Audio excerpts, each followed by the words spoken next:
ஆகிய நாளிலே நாம் கர்த்தருடைய வார்த்தைக்கு நேராக கடந்து செல்லுவோம். ஆக நாங்கள் லூக்கா எழுதின சுவிசேஷம்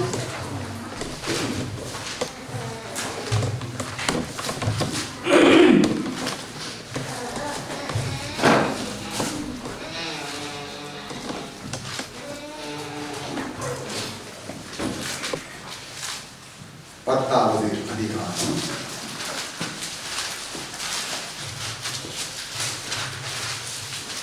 27வது வசனத்தை வாசிக்க கேட்போம். லூக்கா 10:27.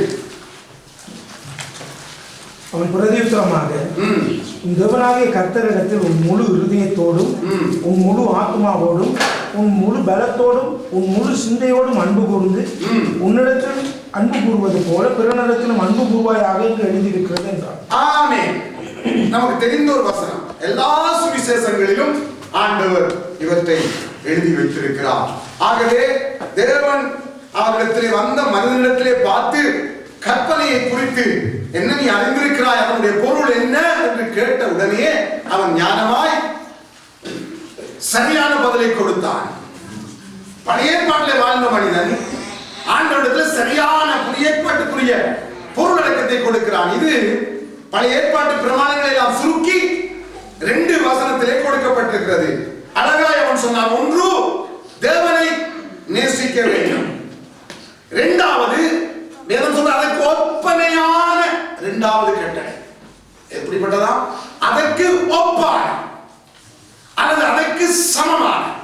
அதுக்கு நாம் 100 வீதம் போட்டால் 2வது கற்பனைக்கு என்ன போட வேண்டும்? 100 வீதம் போட வேண்டும். அதுக்கு 50 போட்டால் 2வதுக்கும் 50 வீதம் போடணும். அதுக்கு ஒப்பனையான அதுக்கு சமமான 2வது கட்டளை, நான் என்னை நேசிக்கிறது போல என் அயலானை பிறனை மற்றவர்களை நேசிக்க வேண்டும் என்கிற அந்த கட்டளையை இப்பொழுது நாம் வேதத்திலே வாசித்தோம். மிக முக்கியமானது. ஆக தேவன் இந்த காரியத்தோடு நம்மோடு பேச காரணம் ஏனால் அவர் எதை சொல்லும் பொழுதும் எனக்கு செவி கொடுக்கிற உங்களுக்கு சொல்லுகிறதாவது ஆரம்பிப்பார். எப்படி சொல்லுவார்? எனக்கு செவி கொடுக்கிற உங்களுக்கு சொல்லுகிறதாவது. யாரெல்லாம் அவருக்கு செவி கொடுக்கிறார்களோ அல்லது யாரெல்லாம் அந்த மேய்ப்பனுடைய சத்தத்தை கேட்கிற மந்தைகளா இருக்கிறார்களோ அவர்களுக்கு தான் அவர் பேசுகிற வார்த்தை சந்தோஷத்தையும் சமாதானத்தையும் மாற்றத்தையும் மறுரூபத்தையும் கொண்டு வரும். மற்றவர்களுக்கு இந்த வார்த்தை கஷ்டமாயிருக்கும், ஏற்றுக்கொள்ள முடியாததாய், ஜீரணிக்க முடியாததாய். சில பேருக்கு பாருங்க, சில சாப்பாட்டை சாப்பிட்டால் என்ன செய்யாது, ஜீரணிக்காடி என்ன நடக்கும்? என்ன நடக்கும் நமக்கு தெரியும். என்ன ஒரே பாத்ரூம் போறீங்க என்று சொன்னா நேற்று சாப்பிட்டது ஜீரணிக்கவே இல்லை, அது என்ன செய்யுது? கலக்குது. அப்படி ஆகிவிடுவதும் உண்டு. ஆக அவரை பின்பற்றுகிறவருடைய சத்தத்தை கேட்க விரும்புகிற அவருக்கு சீசனாய் குருவை போல மாற வேண்டும் என்று தங்களை அர்ப்பணித்தவர்களுக்கு அவர் பேசுகிற ஒவ்வொரு வார்த்தையும் எப்படி இருக்கும்? சந்தோஷமாய் சமாதானமாய் அவருடைய ஆத்மாவை உயிர்ப்பிக்கிறதா இருக்கும். இல்லை என்று சொன்னா எப்பவும் இவர் எனக்கு தான் பேசுறார். நம்முடைய மாம்சம் என்ன சொல்லும்? இவர் எனக்கு தான் பேசுறார், இவர் எனக்கு தான் ஜெபிக்கிறார். ஜெப நேரத்தில் கூட பாருங்க, ஜெபிக்கிற நேரத்தில் கூட நம்முடைய மாம்சம் என்ன சொல்லும்? இவர் எனக்காகத்தான் ஜெபிக்கிறார் என்று சொல்லி நம்முடைய மாம்சம் சொல்லும். வேதம் தெளிவாய் சொல்லுகிறது, ஒன்றுக்கு ஒன்று விரோதமாய் போராடுகிறது. மாமிசம் ஆவிக்கு விரோதமாய், ஆவி மாமிசத்துக்கு விரோதமாய் போராடுகிறது. நீங்க உபவாசிக்க வேண்டும் என்று நினைத்தாலே மாம்சம் என்ன செய்யும்? அந்த பார்த்து ஒரு டீ குடிச்சா நல்லா இருக்கும், இல்லாட்டி ஒரு ஜூஸ் குடிச்சா நல்லா இருக்கும், இல்லாட்டி சுத்தமான ஒரு பால். மாம்சம் சொல்லும்.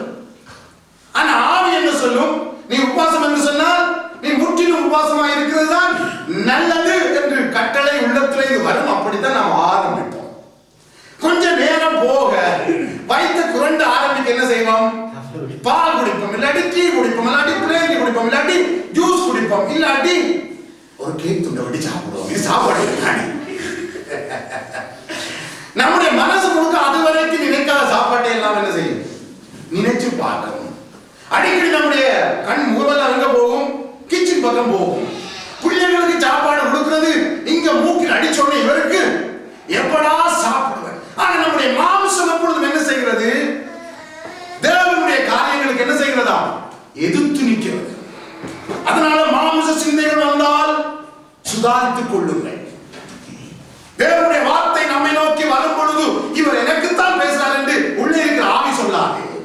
ஏன்னா ஆவி எப்பொழுதும் என்ன செய்யும்? அது ஆராய்ந்து பார்க்கிறது. மாம்சம் சொல்லும், மாம்சத்துக்கு சிந்தை இருக்கு, மாம்சமும் பேசும், மாம்சமும் கிரியை செய்யும். மாம்சத்தை குறித்து வேதம் தெளிவாய் சொல்றது. அது என்ன செய்யலாம்? ஆவிக்கு விரோதமாய் போராடி வெற்றியும் கொள்கிறது. சும்மா லேசான சாமான் இல்லை. நம்ம அணிஞ்சிருக்கிற இந்த சரீரம் இருக்கே, ஆத்மாவுக்கு மேல போட்டிருக்கிற இந்த ஆடை போன்ற சரீரம் இருக்கே, இது மிகவும் தீமையான காரியங்களை சிந்தித்து செயலாற்றக்கூடியது. இதற்குள்ளே நம்முடைய ஆவி கட்டுப்பட்டு விட்டால், நாம் வேதம் சொல்லுவது ரோமர் 8ஆம் அதிகாரத்திலே, நீங்கள் மாம்சத்தில் நடத்தப்பட்டால் அது எங்கே கொண்டே முடிக்குமா? மரணம். மாமிச சிந்தை மரணம், மாம்சத்துக்குரிய நினைவுகள் மரணம், மாம்சத்துக்குரிய காரியங்கள் அது அழிவு, அது தீமை. ஆனால் ஆவியினாலே நீங்கள் மேற்கொள்ளப்பட்டால் அல்லது நடத்தப்பட்டால், கட்டுப்படுத்தப்பட்டால் அது என்னத்தை கொண்டது? ஜீவனையும் சமாதானத்தை. அதனால இயேசுநாதர் பேசும் பொழுது அதை எடுக்கிறவர்கள் மாம்சத்தில் இருந்தவர்களாக நினைப்பாங்க. என்ன தேடு? கல்லெடு. கல்லெடு எத்தனை தடவை தேடினாங்க பார்த்தீங்களா? ஸ்தேவான் பேசின உடனே என்ன செய்தார்கள் இஸ்ரவேலர்கள்? வேதம் சொல்கிறது, பல்லை கடித்தார்கள். பல்லை கடிச்சு என்ன செய்தாங்க? கல்லை எடுத்தார்கள். பார்க்கிறவனை இழுத்து கொலை செய்ய வேண்டும் என்று. என்னத்துடைய கிரியை தெரியுமா? மாமிசத்தின் கிரியை. இஸ்ரவேல் ஜனங்கள் தேவனால் அழைக்கப்பட்டவர்கள். தேவனுடைய வார்த்தை அவர்களை நோக்கி வரும் பொழுது தேவன் வேதம் சொல்வது, அவன் பரிசுத்த ஆவியினால் நிறைந்தவனாய் அவன் பேசுகிறான். அதனால முழுக்க முழுக்க யார் பேசுகிறது? தேவ ஆவியானவர் பேசுகிறார். முகத்தை பார்க்கும் பொழுது எப்படி இருந்தான்? தேவ தூதனை போல காணப்படுடைய சாயலும் என்னவிட்டது? மாறிவிட்டது. அவன் பேசும் பொழுது அதான் கடைசி பேச்சு. எப்படி பாத்தீங்களா? பிரசங்கத்துக்கு வரவேற்பு கடைசி பேச்சு அதான் இஸ்தேவான். அதோட சரி ஏண்டா நீ கணக்க பேசிட்டான். ஆண்டவர் பேசினா செவி கொடுக்கிற நாம நம்முடைய ஆவியில சிந்திக்க வேண்டும். இவர் எனக்குத்தான் ஜெபிக்கிறார், இவர் எனக்குத்தான் பேசுறார் என்று புரிந்திருக்கிறது நம்முடைய மாம்சம்.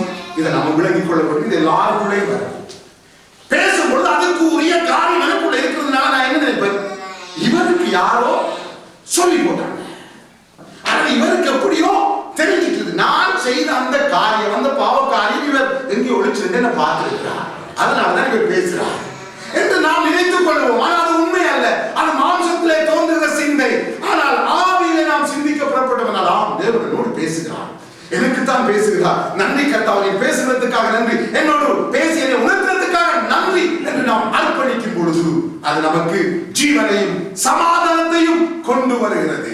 ஆகவே நாம் தேவன் பேசும் பொழுது சரியாக செவி கொடுக்க வேண்டும். ஆண்டவர் பேசும் பொழுது ஒரு காரியத்தை சொல்ல போகும் பொழுது தம்முடையவர்களை பார்த்து சொல்வார், எனக்கு செவி கொடுக்கிற உங்களுக்கு நான் சொல்லுகிறதாவது.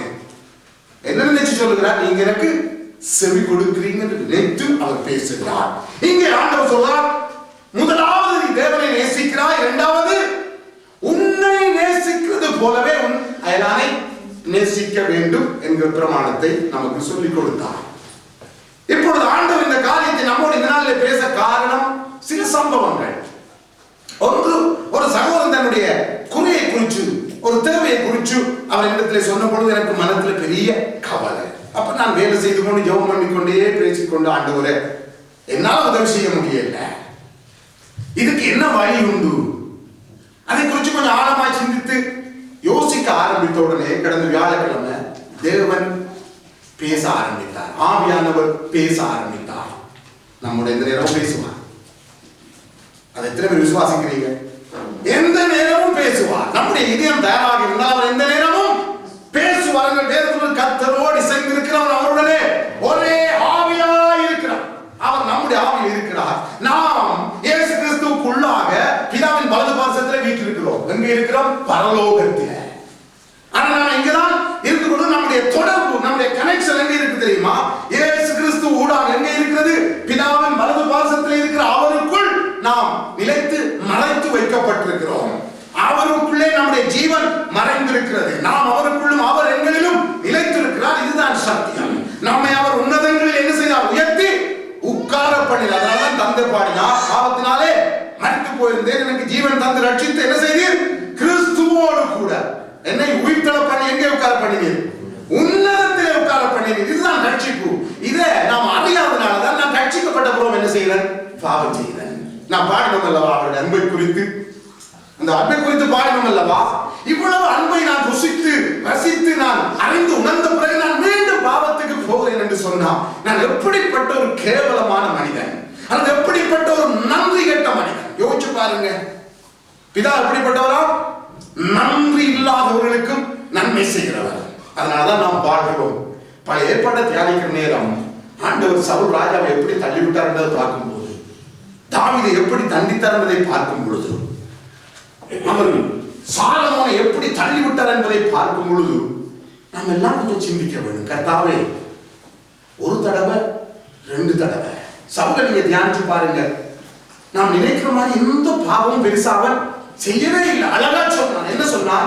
எல்லாம் செய்துட்ட, நீ சொன்ன ரூட்லயே போய் அமெரிக்கரை அழித்து எல்லாம் செய்துட்டான். ஆனா ஒன்று மட்டும், முதல் தரமான சில மிருகங்களை என்ன செய்த, மாடுகளையும் என்ன செய்யும், 9 ஜனங்களா இஸ்ரவேல் ஜனங்கள் கொண்டு வந்தார்கள். என்னதுக்கு? கர்த்தருக்கு பலியிட. இது ஒன்றும் சமுதாயத்தில் போய் கேட்டா சொல்லுவாங்க, இது ஒரு சின்ன காரியம், பாவம் இல்லையே என்றுதான் எல்லாரும் நிதானிப்பார்கள். ஆனால் ஆண்டவர் சொன்னார், நான் சொன்னதை நீ மீறினாய். ஆண்டவர் சொன்னார், உன்னை தள்ளிவிட்டேன். அதெல்லாம் பார்க்கும் பொழுது, ஏறின்ற வாழ்க்கையில் ஆண்டவர் செய்ததெல்லாம் பார்க்கும் பொழுது நம்ம மட்டும் எப்படி தப்பி இருக்கிறோம்?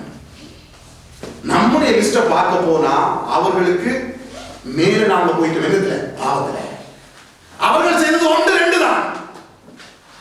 ஏலி செய்ததும் சரி, சாலமோன் செய்ததும் சரி, தாவீது செய்ததும் சரி, அல்லது மற்ற சவுல் செய்ததும் சரி, சில காரியங்கள் தான். ஆனால் நாமோ எப்படி இருக்கிறோம்? அநேக காரியத்திலே தவறுகிறோம், பிழை செய்கிறோம், மன்னிப்பு கேட்கிறோம். என்றால் கிருபையின் காலம். அந்த கிருபையை நீங்க யோசித்தீங்க என்று சொன்னா, நான் நிற்பது நிர்மூலமாகாமல் இருப்பது உம்முடைய சுத்த கிருபையே. நான் கிருபைக்கு உட்பட்டிருக்கிறபடினால் நான் செய்கிற பாவத்துக்குரிய தண்டனை என் மேல வரவே இல்லை என்று சொன்னார். என்னால தப்பி வாழவே முடியாது. என்றைக்கோ நாம் தள்ளப்பட்டு போயிருப்போம் என்றால் நாங்கள் அவ்வளவு தூரம் நன்றி கட்டவர்கள். அவர் எவ்வளவு தூரம் தன்னை தாழ்த்தி இறங்கி வந்து அவர்களுக்கு இல்லாத கிருபை எனக்கு கொடுத்து தன்னுடைய ஜீவனை தந்து தன்னுடைய ஒரே பரம குமாரனை தந்து என்னை மீட்டு என்னை கழுவி தன்னுடைய வலது பாசத்தில் உட்கார பண்ணியும் கூட அந்த பழமொழி சொல்லுவாங்க, என்னத்தை எங்க கொண்டு வச்சா என்ன செய்யுமா? மற்ற இன்னொன்று சொல்லுவாங்க, ஆமையை கொண்டு நெத்தில வச்சா ஏதோ ஒரு பழமொழி சொல்லுவாங்க. அது எங்க போகுமா? ஓ, ஆமை கொண்டு மெத்தில வச்சா